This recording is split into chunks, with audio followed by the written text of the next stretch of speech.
Hello and welcome back to Supposedly Fun. My name is Greg and I am here today to do a Friday Reads video. This is where I wrap up the week in reading and talk about any bookish things that have gone on during the week. This has been a really interesting week for my reading life because I had been really getting through a lot of stuff quickly in the month of May as we sort of headed into June, and I was really energized and ready to go with June and my Pride Month reads. I did my Pride Month TBR this week. I'll have a link to that down below if you'd like to check it out.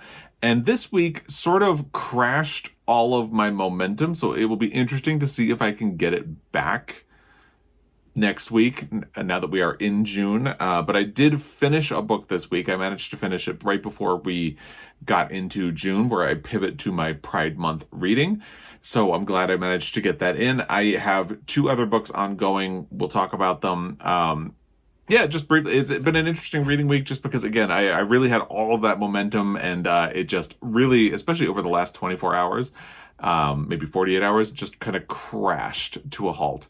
I haven't made a lot of other progress, and hopefully I'll be able to kind of get back on. I'm wondering what the feel of June is going to be for me. It's been a busy week, but we'll see. We don't have to get into it, but I'm wondering how the reading month is going to go, and the only thing to do is kind of wait and see how it goes. There wasn't really any bookish news that happened this week. It's been a kind of quiet week in the book world, so there's not a whole lot to talk about there. Before we get into the Friday Reads portion, I would just quickly mention I've been watching Taste the Nation by it's a show on Hulu by Padma Lakshmi. I am a huge fan. I loved season 1. They did a holiday edition, which was sort of a mini season, and I loved those episodes as well. So this is sort of season 2, even though the holiday edition kind of exists and is in the world. And I just really love this show. It's very smart. It talks about food politics, and it uses food politics as a lens to look at what it is to be American and all the different ways of being American in this country. I think it's fascinating, and I would highly recommend it if you have not watched it already. Actually, today, as I am filming this, Padma announced that she is leaving Top Chef. She has been the host of that for 17 years. And 20 seasons. She only did not host the first season, which was hosted by Katie Lee Joel. I think she's gone back to being Katie Lee. I don't know. I haven't followed her career, but Padma joined in season 2. And she's been the host for a long time. And I am very Liz Lemon on 30 Rock going, well, who's going to host Top Chef right now? Those who know. I am a fan of Top Chef. I've pivoted in my life to really focusing on cooking and baking shows, but like friendly ones. Top Chef, I was really in and out of the early seasons because they focused on dramatic people a lot of the time, and I was not about that. I feel like since Bake Off has started airing, they've really fixed that, and they've had some really great casts. They've realized that you can cast nice people who are also very talented, and the show will be better for it. So the recent seasons of Top Chef have been very good. But since I love Taste the Nation, I am very happy that she's going to be expanding this. I really want there to be a book. That's sort of my book connection for this. I would love there to be a Taste the Nation book. It could have recipes. It could have just stories from the people in the regions that she's been to. I would buy that book in a hot minute. Just saying. And what else has happened this week? The Ted Lasso finale aired. I don't know if they've confirmed that it's a series finale. I don't think they have. Jason Sudeikis talks about it as if it is.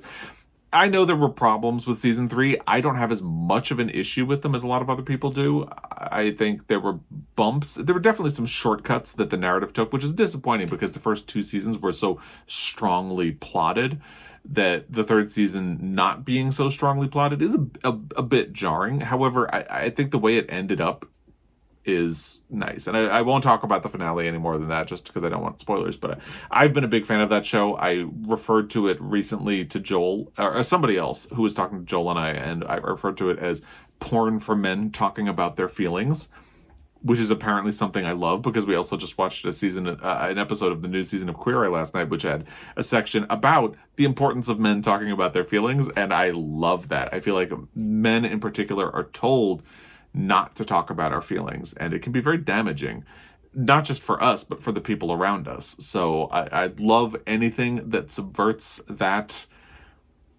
Chef's kiss. I love it. So that's pretty much everything going on outside of the bookish world. Let's move into the actual Friday Reads portion of this video. Before we get into the Friday Reads portion of this video, actually, just a quick note. It has been 3 hours since I filmed that sort of introduction to the Friday Reads portion of this video. Life and work happened, essentially. Somebody drove up to the house as I was kind of pivoting into the Friday Reads section, so I just paused recording, figuring I'd get right back to the video. And by the time that was all handled, my lunch break was done and I had got pulled into a bunch of work things, and I've basically been on the phone for like 2.5 hours at this point. So the only reason I'm bringing this up is, one, this is your little sneak peek behind the curtains, and two, my brain is mush at this point because it's Friday. So it's, even though it was a short week, sometimes the short weeks are more stressful because you pack more into a smaller amount of time. So it's the Friday after all of that, but now I just got off the phone, so my brain is mush. I've got a really good case of the Friday afternoons right now. Like, I'm ready to just start pivoting into the weekend. On top of that, again, just FYI, this is my mental state right now. It took 3 or 4 tries to film that first section of the video, just because various things going on. And then I already tried to film this and had to stop and restart. So, like, we're doing great, basically. And yeah, my brain is in the process of shutting down. So I don't know if I was articulate in the first section of this video, but I might not be now. Anyway. And Jamie was barking almost the entire time I was on the phone. So that was fun. That was a lot of fun. She's doing great, by the way. Her hair is starting to grow back. If you're unfamiliar, by the way, Jamie is my dog. She's recovering from radiation for a nasal tumor. So she's doing great. And the hair is starting to grow back, which is really nice. Yeah. So let's try this again, shall we? Let's pivot to the Friday Reads. Let me try to figure out where I am and what I'm doing. Okay, let's talk about the book that I managed to finish. Thank goodness I managed to finish it on May 31st. Because, first of all, it's not a Pride book. It's Trespasses by Louise Kennedy. And on top of that, if it had continued through to June 1st, which was yesterday as I'm filming this, I probably wouldn't have finished it because I've made not much progress on anything at all. But I did manage to finish it on May 31st before I pivoted to my Pride reading, and let's talk about it. So, I was interested in reading this for a while, and then it made the Women's Prize long list. It is now on the Women's Prize short list. The Women's Prize is going to be announced in June, but because I pivot to Pride reading in June, it doesn't really fit that bill. So I decided at the last minute to try to fit it in before June, and I just barely managed to do it. So it's interesting.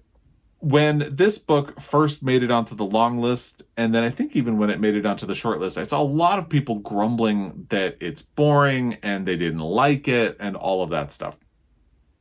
I mentioned it in my last Friday Reads video because I had started it and I was really liking the beginning, and all of the comments on my Friday Reads video were very positive. So wild pivot on that. And then once I finished the book and I loved it, I went on to Storygraph and saw a lot of people who are friends with me had rated this very low or DNF'd it on the Storygraph. So this is clearly a book that some people love, some people really don't. I ended up loving it. And I kind of wonder if part of that is that I know a lot of people are sick of like World War II fiction because there's so much of it out there. And I have seen a little bit of grumbling from people like, oh, another book about the Troubles. I'm not super familiar with the Troubles. I know the basics of it. I haven't read a whole lot of books about it. And the movies I've seen are much more politically focused and like documentary focused, things like that. So maybe I'm not as experienced in that regard, but I really loved this. Now, I listened to this on audio. It just so happens I stopped into my local used bookstore this week, and they had a copy of this for $10. So here it is. I wasn't going to say no to that, even though I was almost done with the audio at that point, and even though I loved it, and I figured, you know what, this is probably a book I'm going to be talking about. If it wins the Women's Prize, I will be able to talk about it. So for $10, I'm going to make sure I have a copy of the book, and here it is. Spoiler for my June book haul. If you're unfamiliar, this is obviously a book about the Troubles, because I've already kind of mentioned that, but it follows a woman named Kushla, who during the Troubles is living her life. She has lost her father. Her mother is an alcoholic. She is a teacher. And in the beginning, sometimes she'll help work out. She's not at the gym. Sometimes she'll help work or fill in at her brother's bar. There, she meets a man named Michael Agnew. And even though he is married, she begins an affair with him, and they are sort of on opposite sides of the divide, which is kind of centered on religion, if you're unfamiliar with the Troubles, or like, there's a lot that goes into it, and I am not the knowledgeable person to explain to you what the Troubles are, so don't trust me. But anyway, they are sort of on opposite sides of it. Michael Agnew is a barrister, and he is someone who frequently is seen as sort of like a political or divisive figure for the actions and stances that he takes. But anyway, so Kushla falls into this affair. She kind of knows it's a bad idea, but she does it anyway. And she is, again, a teacher. And there's a young boy in her class named Davy, whose family is having a very hard time. His father gets beaten very badly. He almost dies and is left disabled after the incident, and his older brother has to leave school, and the mother is really struggling to take care of the kids, but then also, in light of this, figure out how she's going to continue to take care of the kids. And Kushla really takes Davy under her wing.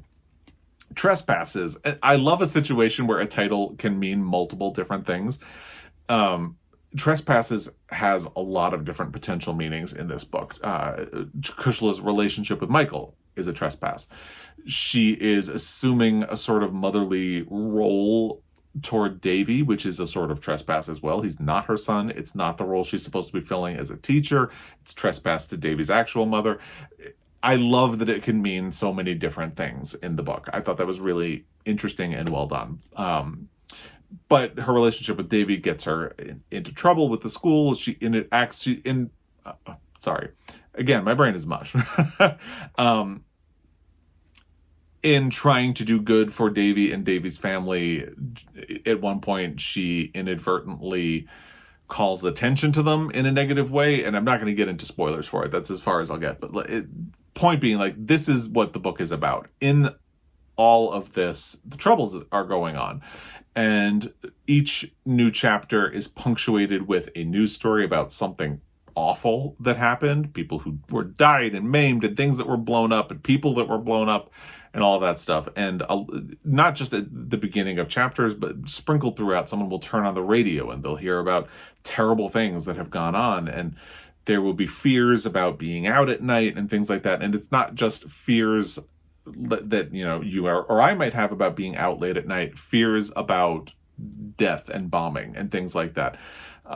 So this book is much more focused on the personal, private life of people who are living through the Troubles, desperately trying to go on with their lives while this terrible burden of history is happening. I think we can all relate to that right now, even if we didn't survive the Troubles. But obviously this is a little elevated than some of the recent things that have gone on. And I just thought it was a really beautiful book because it spoke very eloquently about that desire to try to live your life and not be swept up in politics. I do think parts of this book are predictable. You kind of know exactly where it's going to go in the end. However, I found it really emotional, and I think part of what was so good about this book is because you know where it's going, it builds a sense of momentum as you go along. And that momentum has a degree of suspense. I really liked this book. I respect that there are people out there who don't like it. I don't see it, but a lot of the time when you really love something, you can kind of see the areas where people will be like, all right, this will make people not like it. This could potentially make people not like it. I can see why somebody wouldn't. I like it. And vice versa. Is that if you read something that you don't like, I can usually see the things about it that somebody else might respond to. I'm very surprised by how divisive response to this book is and has been and will probably continue to be. But I loved it for whatever that's worth. And I would recommend it. If you've read this and didn't like it, I'd love to hear your thoughts about it in the comment section down below, because again, I'm just kind of genuinely don't understand where this book became so divisive. And I think the Troubles themselves are a very divisive topic, so maybe that's where it is and how it happened. This is a debut novel, by the way, and I think it's really beautiful. I think the prose in it is beautiful and sly. The descriptions are very well done, and the characters I thought were incredibly deep and thought through. Even the drunk mother, I think it really gives a lot of people depth and feeling, and you understand all of them to a degree. So I thought that was all really well done.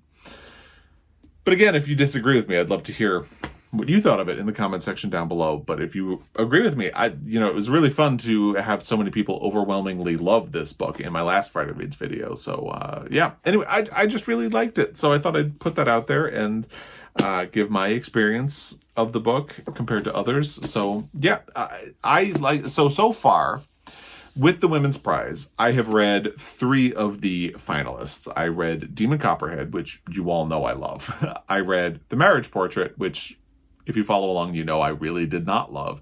And now I have read Trespasses, which I love. I do not think Demon Copperhead is going to win at this point. For one thing, it just won the Pulitzer. Co-won the Pulitzer. For another thing, Barbara Kingsolver has already won the Women's Prize back when it was called the Orange Prize. So I think that's a really steep hill for her to climb to win this one. I still love Demon Copperhead. I would love to see it win. I'm still going to plant my birthday wish on Demon Copperhead winning. But if Trespasses wins, I would be happy. I'd be okay with that. I'd still prefer Demon Copperhead, but I would be okay with this winning. I wonder how divisive this would be as a winner, just based on reaction to it that I've seen so far. And of course, I have not read the others. And because we are into Pride Month reading at this point, I will not be trying to squeeze anything else in before the prize is announced. It'll be interesting to see what happens. I believe that I believe. Again, my brain is mush. The prize will be announced on June 14th. So we'll see what happens then. We have a little ways to go. So I was reading A Room with a View, and if you saw my Pride Month TBR, I mentioned that this is carrying into June. This one I figured would be fine if it carried into June, because although there is not necessarily queer content in the book, although one thing that I've really appreciated going back to it this time is that Mr. Beebe, maybe the first time I read it in 2011, I don't remember if I picked up on this or not, but Mr. Beebe is definitely coded as gay in this book. E.M. Forster is, it qualifies for Pride Month. Let's just leave it at that. I'm really loving this book. I still have a little over 100 pages left because I have not picked it up at all since May ended, but that seems dramatic because it's June 2nd as I'm filming this. So, it's been 2 days. It's been 2 days since I picked this up.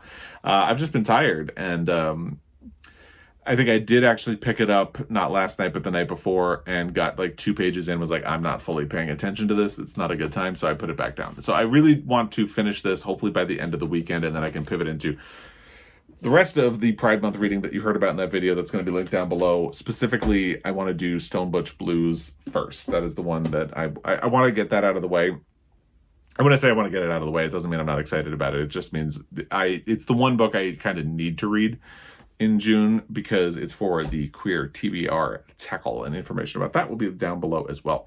I did start another book on audio once I finished Trespasses, but I've barely started it. I listened to the little prologue. I'm at part 1 now. It's Fire Island by Jack Parlett.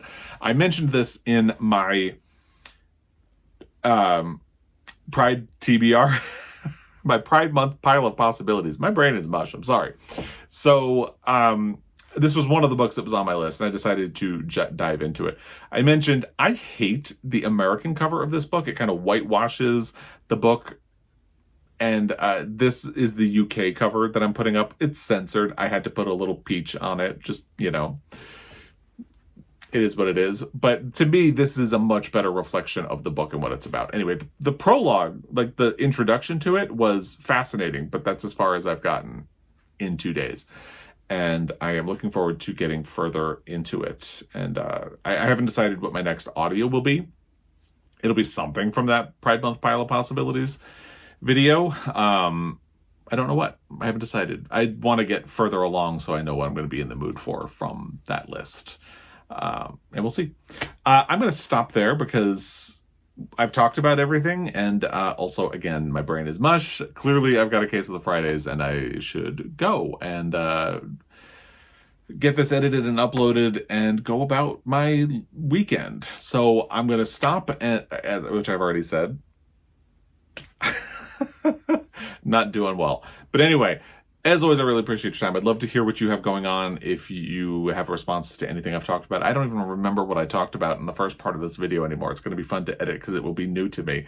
But if you have thoughts about anything, recommendations, let me know in the comment section down below. As always, I really appreciate your time, and I will be back. Until next time, happy reading.